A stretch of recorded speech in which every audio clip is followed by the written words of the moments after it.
আসসালামু আলাইকুম। বরাবরের মতো আমি সজয় আছি আপনাদের সাথে।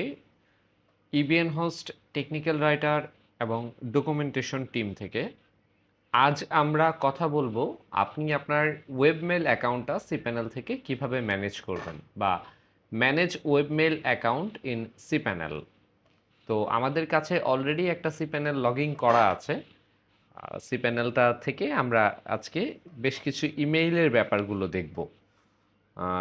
সঙ্গে ইমেলের ব্যাপারগুলো ইমেলগুলো ক্রিয়েট করব এবং একই সঙ্গে আরও অন্যান্য বিষয়গুলো দেখব। তো যাই হোক, আমি চলে গেলাম ইমেল অ্যাকাউন্ট নামে। এটা হচ্ছে আমাদের সিপ্যানেলের ইন্টারফেস। আমরা এখান থেকে ইমেল অ্যাকাউন্ট নামে একটা অ্যাকাউন্টে চলে যাচ্ছি। দুঃখিত, ইমেল অ্যাকাউন্টের যে অপশনটা আছে সেখানে চলে যাচ্ছি। এখানে আমার বেশ কিছু ইমেল ক্রিয়েট করা আছে। তো এখানে একটা ম্যানেজ অপশন দেয়া আছে। এই যে ম্যানেজ অপশন দিয়ে সাধারণত আমরা আমাদের ইমেল অ্যাকাউন্টগুলো ম্যানেজ করব বা ম্যানেজ করে থাকি। তো আমরা এর আগের ভিডিওতে দেখিয়েছিলাম যে কিভাবে আপনি ইমেল অ্যাকাউন্ট ক্রিয়েট করবেন। যদি আপনি এই ভিডিওটা মিস করে থাকেন তাহলে উপরের আই বাটনে ক্লিক করে আপনি কিভাবে ওয়েবমেল ক্রিয়েট করতে হয় সেই ভিডিওটা দেখে নিতে পারেন। তো কথা না বাড়িয়ে আজকে আমরা চলে যাচ্ছি ম্যানেজ অপশনে। তো ম্যানেজ অপশন করার আগে জাস্ট আমরা একটা এক্সাম্পল ইমেইল ক্রিয়েট করে নিই। ক্রিয়েটে ক্লিক করলাম। অলরেডি আমার ডোমেইন সিলেক্ট করা আছে। তো আমি এখানে জাস্ট লিখলাম, আচ্ছা আমরা এখানে জাস্ট আমার নামটাই লিখে দিই। আমি এটা দিয়েই একটা ইমেল অ্যাকাউন্ট ক্রিয়েট করলাম। আমি আবারও দেখাচ্ছি কিভাবে ইমেল অ্যাকাউন্টটা ক্রিয়েট করতে হয়। সাধারণত আমি জাস্ট আমার নামটা লিখলাম, অটোমেটিক এই জায়গাটা নিয়ে নিয়েছে। এখানে একটা পাসওয়ার্ড দিতে হবে আমাকে।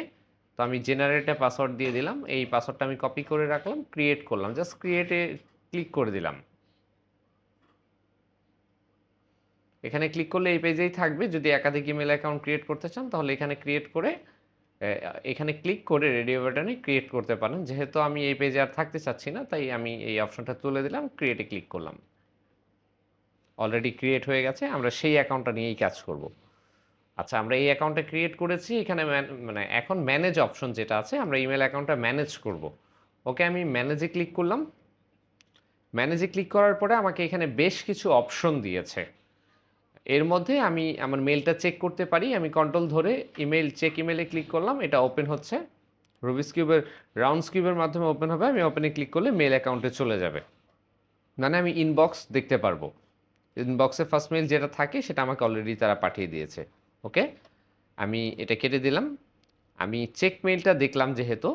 তো আমি যদি কখনো এই ইমেল অ্যাকাউন্টের পাসওয়ার্ড চেঞ্জ করতে চাই, জাস্ট এই ইমেল অ্যাকাউন্টের সিপ্যানেলের এই পর্যন্ত অপশনে এসে আমি যদি এখানে জেনারেট পাসওয়ার্ড দিয়ে নিচে একটা সেভ বাটন দেয়, আপডেট ইমেল সেটিংস আছে, এখানে ক্লিক করে দিই তাহলে পাসওয়ার্ডটা চেঞ্জ হয়ে যাবে অলরেডি। ঠিক আছে? তবে আমরা মাত্র ইমেলটা ক্রিয়েট করেছি, পাসওয়ার্ডটা চেঞ্জ করব না এখন। তো আমার এখানে ইমেল ক্রিয়েট হওয়ার জন্য ইমেলের যে স্পেস দেয়া আছে সেটা হচ্ছে কারেন্ট স্টোরেজ ইউজেস দেয়া আছে। সর্বোচ্চ 1 জিবি এখানে ইউজ করা যাবে। ইমেল ইউজ হয়েছে 78.86 কেবি। যে সিস্টেম মেলটা এসেছে সেটার জন্য এটা ইউজ হয়েছে। বাকিটুক পুরোটাই খালি পড়ে আছে। এখানে আপনি আপনার ইমেল অ্যাকাউন্টের জায়গা কতটুকু হবে সেটা সিলেক্ট করে দিতে পারেন। সব কিছু পরিবর্তন করার পরে আপডেট সেটিং ক্লিক করতে হবে। তো যাই হোক, আমি বারবার দেখাচ্ছি না। এখানে 1 জিবি অলরেডি বাই ডিফল্ট দেয়া আছে। আপনি এমবি কাউন্ট করে জায়গা এখানে দিতে পারেন। যেমন হচ্ছে যে, যেহেতু এটা এমবি দেয়া আছে সেহেতু আপনি এখান থেকেও চেঞ্জ করতে পারেন। এমবি রেখে আবার এখান থেকে এমবি দিয়ে আপনি জায়গা পরিবর্তন করতে পারেন। মানে মোট কথা হচ্ছে আপনি এখানে যেটা রাখবেন তার মানেই এখানে বসাবেন। আবার আনলিমিটেডও দিতে পারেন। এরপর আমরা নিচে আরেকটা অপশন দেখতে পাচ্ছি, রেস্ট্রিকশন অপশন। সেটা হচ্ছে ইমেইল মানে রিসিভারের ক্ষেত্রে আপনি সেই ইমেলটা সাসপেন্ড করে রাখতে পারেন। যদি আপনার কোনো সময় মনে হয় যে না, আমার ইমেল ইনকামিংয়ের প্রয়োজন নেই, আমি ইনকামিং বন্ধ করে রাখবো, দেন সাসপেন্ডে ক্লিক করে আপডেট সেটিংসে ক্লিক করলে সাসপেন্ড হয়ে যাবে। আবার যদি কখনো মনে হয় যে সেন্ডিংয়ের কোনো সমস্যা আছে, মানে সেন্ডিং করবেন না, সেন্ডিং আপাতত বন্ধ করে রাখবেন, তাহলে এখান থেকে সাসপেন্ড করতে পারেন। লগইন যদি বন্ধ করে রাখতে পারেন যে আমি চাচ্ছি যে এই মেইলটা আর অন্য কোনো জায়গা থেকে লগইন করতে পারবে না, তাহলে আপনার কাছে এই অ্যাক্সেস থাকলে আপনি লগইনটাও সাসপেন্ড করে রাখতে পারেন। আর এই অপশনটা create folder for plus addressing যেটা আছে, এটা তো ফোল্ডার ক্রিয়েট করার জন্য। এটা আপনারা হয়তোবা অনেকেই জানেন যারা ইমেল ইউজ করেন। বেসিক ফোল্ডার এটা, কারণ হচ্ছে যে এই ধরনের অপশন আমাদের অন্যান্য মেইলেও থাকে। আমি এই সিরিয়ালের সব কিছুই অলমোস্ট শেষ করলাম। আপনি যদি এই ইমেলটা ডিলিট করতে চান, একটু মাথায় রাখবেন যে এই ইমেলটা যদি ডিলিট করেন তাহলে অবশ্যই কিন্তু ইমেলের ডাটা চলে যাবে।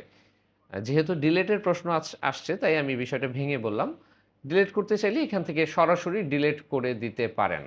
একটা মেইল ডিলিট হবে না, পুরো মেইল অ্যাকাউন্টটাই ডিলিট হয়ে যাবে, যেহেতু আপনি অ্যাকাউন্টটা ম্যানেজ করছেন। আমরা যদি আমাদের ডান সাইডে একটু খেয়াল করি, এখানে বেশ কিছু অপশন দেয়া আছে আবার। এখানে ফ্রি ইমেল স্টোরেজ নামে একটা অপশন দেয়া আছে। এই অপশনটায় ক্লিক করলে আপনি স্টোরেজ কতটুকু ফ্রি আছে সেটা দেখতে পারবেন ওই ইমেল অ্যাকাউন্টের। একটা ইমেল এসেছে, মেসেজ একটা এসেছে, এইটুকু জায়গা খেয়েছে। সেন্ড আইটেমে 0, জাঙ্কেও 0, ট্রাশেও 0, আর্কাইভ 0, ড্রাফট 0 এবং স্প্যামও 0 দেখাচ্ছে। আপনি এখান থেকে এই জায়গাটায় আপনি দেখতে পারবেন ইমেল ডিস্ক ইউজেস। তো আমি ব্যাকে গিয়ে আবার আগের অপশনে যাচ্ছি, আগের পেজে যাচ্ছি। ম্যানেজ ইমেজ ফিল্টার, এখান থেকে আপনি ক্রিয়েট ফিল্টার করে আলাদা আলাদা ফোল্ডারে আপনার ইমেল নিয়ে যেতে পারবেন। বিষয়টা হচ্ছে এরকম আর কি।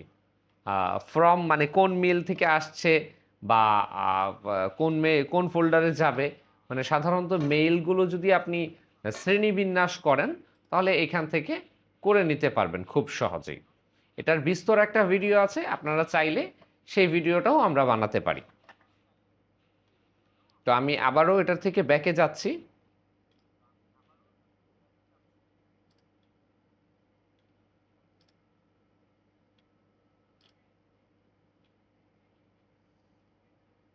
দুঃখিত, আমি একেবারে বের হয়ে পড়েছিলাম। আমরা এই ম্যানেজ ইমেল ফিল্টার পর্যন্ত ছিলাম। এরপরে দেখা যাচ্ছে আরেকটা অপশন, সেটা হচ্ছে সেন্ড অটোমেটেড রেসপন্স। আমরা বিষয়টা সম্বন্ধে অলমোস্ট সবাই জানি। অ্যাড রেসপন্ডার অ্যাড করতে চাইলে প্রথমত আমাকে এখান থেকে ডোমেইনটা সিলেক্ট করে নিতে হবে। আমি সাপোজ এই ডোমেইনটা সিলেক্ট করলাম, অ্যাড রেসপন্ডার ক্লিক করলাম। এখানে আমাকে বেশ কিছু অপশন দেওয়া আছে কোন ইমেলের অ্যাড রেসপন্ডার হবে, ফ্রম কোন জায়গা থেকে যাবে, সাবজেক্ট লাইন কি হবে এবং একই সঙ্গে এর মেসেজটা কি হবে। ঠিক আছে, এখানে কিছু অপশন দেওয়া আছে, যেমন নেভার দেওয়া আছে, আপনি কাস্টম করে নিতে পারেন। ইমিডিয়েটলি দেওয়া আছে, এটাও কাস্টম করে নিতে পারেন যে কতক্ষণ পরে মেলটা অটো রেসপন্ড করবে। জাস্ট আপনি এটা ওনাদের জাস্ট এখানে সেট করে রাখলে হয়তো বা আপনার ইমেলও দেখতে হবে না। যিনি ইমেল করবে যদি অটো কোনো রেসপন্ডার থাকে, এটা অটো রেসপন্ড হয়ে যাবে। আশা করি এই অটো রেসপন্ড, অ্যাড অটো রেসপন্ডারের যে অপশনটা, এটাও আপনারা বুঝতে পেরেছেন। আমি চলে যাচ্ছি, ভিডিওটা লম্বা না করে ছোটই করার চেষ্টা করছি যেন এটা ছোট হয়। আর এরপরে যে অপশনটা আছে কানেক্ট ডিভাইস, এই অপশনটা আমাদের বা আপনাদের মাঝে মাঝেই কাজে লেগে থাকে। যেমন আপনার এই ওয়েব মেলের এই কম্পিউটার ছাড়াও যদি কখনো মোবাইলে কানেক্ট করতে হয় বা কখনো যদি এসএমটিপি কানেক্ট করতে হয় বা কোনো ডিভাইসের সাথে কানেক্ট করতে হয়, তখন এখানে কিছু ইনফরমেশন দেওয়া আছে। আমি কানেক্ট ডিভাইসে ক্লিক করলাম। আমি যদি নিচের দিকে যাই তাহলে এখানে ইউজার নেম দেওয়া আছে, মানে ইমেল অ্যাকাউন্টটা দেওয়া আছে। পাসওয়ার্ডটাই ইনক্রিপ্টেড করা আছে। পাসওয়ার্ড তো আপনার জানাই আছে হোপফুলি। ইনকামিং মেল সার্ভার দেওয়া আছে, ইনকামিং সার্ভারটা দেওয়া আছে। আমাদের যে সার্ভারের পোর্ট আছে সেই পোর্ট দেওয়া আছে, PO3 পোর্ট দেওয়া আছে। একই সঙ্গে আউটগোয়িংয়ের পোর্টও দেওয়া আছে। আউটগোয়িংয়ের সার্ভারের লোকেশন দেওয়া আছে এবং এসএমটিপি পোর্ট দেওয়া আছে। মানে আপনার একটা মেইল কানেক্ট করার জন্য যা যা প্রয়োজন তার সবটুকু এখানে দেয়া আছে।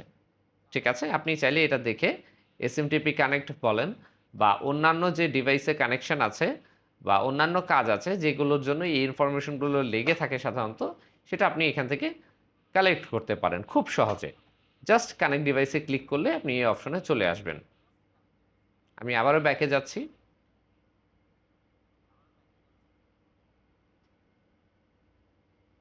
আমি ব্যাকে চলে এসেছি। তো আমরা ছিলাম হচ্ছে কানেক্ট ডিভাইস পর্যন্ত। আর এটা তো ক্যালেন্ডার কন্টাক্ট কনফিগারেশন। আপনি এখানে ক্লিক করলে দেখতে পারবেন যে এখানে ক্যালেন্ডার আছে। আপনি নরমাল মেইলগুলোতে আমরা যেভাবে ক্যালেন্ডার সেট করি এখানে থেকেও করতে পারেন আপনি সেটা। ক্যালেন্ডারের মেইল দেয়া আছে। আপনি এখান থেকে ম্যানুয়ালি সেটিংস করে নিতে পারেন।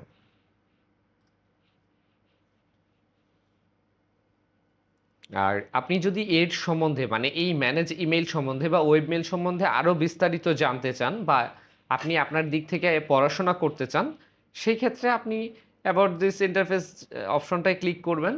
cPanel-এর নিজস্ব একটা পেজ ওপেন হবে।